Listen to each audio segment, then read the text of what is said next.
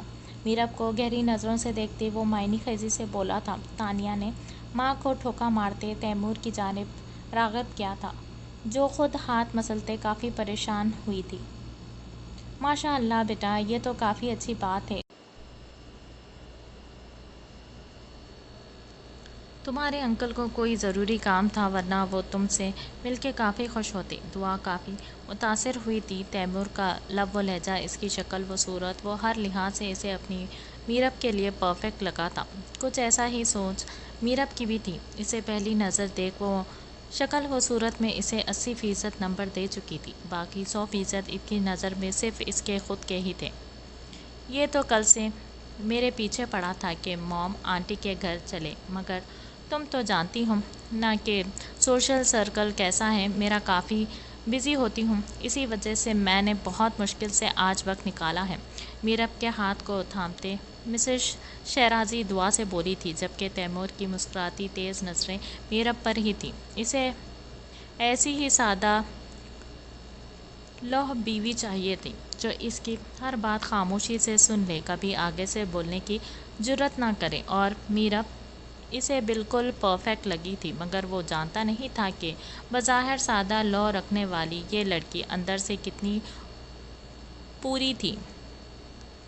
اگر وہ تیمور کی زندگی یا پھر اس کے عیاشیوں کی بابت جان لیتی تو اپنی ساری شرافت ایک سائڈ پر رکھتے وہ کافی اچھے سے اس کی خاطر تواضع کر سکتی تھی، مگر مسز شیرازی کا دعا کے سامنے تیمور کے لیے کھینچا نقشہ بالکل ہی معصوم سا تھا، اور ابھی وہ جس انداز سے سب سے پیش آ رہا تھا، دعا تو بالکل ہی تیار تھی اس رشتے پر۔ میرب نے بمشکل سے لب کو آپس میں پیوست کرتے اپنی اونگ کو روکا تھا، ورنہ دل تو تھا کہ اس بورنگ سی میٹنگ پر منہ کھول کر اچھے سے اونگے، مگر کچھ وقتی شرم و حیا آڑے آ رہی تھی، اور کچھ خود پر ٹکی تیمور کی نظریں اسے ایسا کرنے سے روکے ہوئی تھیں۔ اینا اور فدق کا وہ کتنی دیر انتظار کرتی رہی، مگر وہ دونوں نہیں آئے، تو دعا نے کال کرتے انزک سے پوچھا تھا۔ انزک نے سرسری سا بتایا تھا کہ اینا کو ویام لے گیا تھا، جس کی وجہ سے موم کافی پریشان ہے، اسی وجہ سے وہ نہیں آئیں گی۔ فدق سے ہی انزک کو میرب کے رشتے کی بابت پتہ چلا تھا۔ وہ بے تاثر سا سنتے عجیب سی کیفیت میں معذرت کرتا کال کٹ کر گیا۔ تھوڑی دیر بات چیت کے بعد وہ اجازت لیتے اٹھے تھے، جس پر میرب نے سکون کا سانس خارج کیا تھا۔ اسے سر میں شدید قسم کی کھجلی ہو رہی تھی، اتنا ٹائٹ حجاب باندھنے پر اندر موجود اس کے نازک بال بری طرح سے درد کر رہے تھے۔ وہ بہت کم حجاب لیتی تھی، ویسے بھی وہ اینا کے گھر ہی تو جاتی تھی، یا پھر پورا دن اپنے گھر میں گزارتی، مگر آج تیمور کی آمد پر اس کا دل چاہا کہ وہ حجاب لے، تو اس نے حجاب نکالتے لے لیا تھا، جس پر دعا نے کافی تعریف بھی کی تھی۔ آنٹی، آپ سے ایک اجازت چاہیے تھی۔ میرب کو کمرے سے نکلتے دیکھ تیمور نے دعا کو دیکھتے نرمی لہجے میں ادب سے کہا تھا۔ مسز شیرازی کی رنگت بالکل سفید پڑی، انہوں نے تیمور کو آنکھوں سے باز رہنے کا اشارہ کیا، جس سے وہ سر سے نظر انداز کر گیا تھا۔ بیٹا، آپ بلا جھجک بات کریں، آپ بھی میرے بیٹے کے جیسے ہیں۔ دعا نے ہاتھ تیمور کے کندھے پر رکھا تو تیمور مسکرایا۔ شکریہ آنٹی، میں جھوٹ بولنے کا یا پھر بات گھما پھرا کے کرنے کا عادی نہیں ہوں۔ دراصل مجھے میرب بے حد پسند آئی ہے، آپ میرے اظہار کو چاہے جو مرضی نام دے دیں، مگر یہ سچ ہے کہ پہلی ہی ملاقات میں مجھے وہ اچھی لگنے لگی ہے۔ میں اسے اپنے ساتھ ڈنر پر لے جانا چاہتا ہوں، اگر آپ اور انکل اجازت دیں تو، ورنہ مجھے کوئی ایشو نہیں، میں بس یہ چاہتا ہوں کہ تھوڑا سا ٹائم اکیلے میں اس کے ساتھ اسپینڈ کروں، تاکہ ایک دوسرے کو جاننے میں آسانی ہو۔ بہت سلیقے سے اس نے دعا کو چاروں اور سے اپنی باتوں کی لپیٹ میں لیا کہ وہ اس کی باتوں میں الجھ سی گئی، مگر تیمور کا لب و لہجہ اسے کافی اچھا لگا تھا۔ کہیں سے بھی ایسا نہیں محسوس ہوا کہ وہ پہلی بار ملی تھی اس سے۔ ایک بار داؤد سے پوچھ کے آپ کو آگاہ کروں گی بیٹا، دراصل میرب کے معاملے میں وہ تھوڑے جذباتی ہیں۔ ویسے تو مجھے کوئی اعتراض نہیں، مگر ان سے پوچھنا بھی ضروری ہے۔ دعا نے سہولت سے اپنی بات اس کے سامنے رکھی تھی، جسے سنتے تیمور جبراً مسکرایا تھا۔ اس کا ارادہ جلد از جلد میرب کے قریب آنے کا تھا۔ ویسے بھی شادی کا وہ فیصلہ کر چکا تھا، مگر اس نازک وجود نے جو دل و دماغ کے تار چھیڑے تھے، تیمور شیرازی مکمل طور پر اس کا گرویدہ ہوا تھا۔ ایک بار داؤد حامی بھر دے آسمان کی جانب دیکھتے وہ پرسوچ انداز میں سوچتا، سر جھٹک گیا تھا۔ انسان کے چہرے سے اسے اندر کی پہچان کرنا اگر ممکن ہوتا تو اس دنیا میں کوئی بھی دل آج اداس افسردہ نہ ہوتا۔ بعض اوقات نقاب میں لپٹے زہریلے چہرے انسان کو اندر سے توڑ کر اس کی روح کو فنا کر دیتے ہیں، اور ایسی زخموں سے ابھرنا ہر کسی کے بس کی بات نہیں ہوتی۔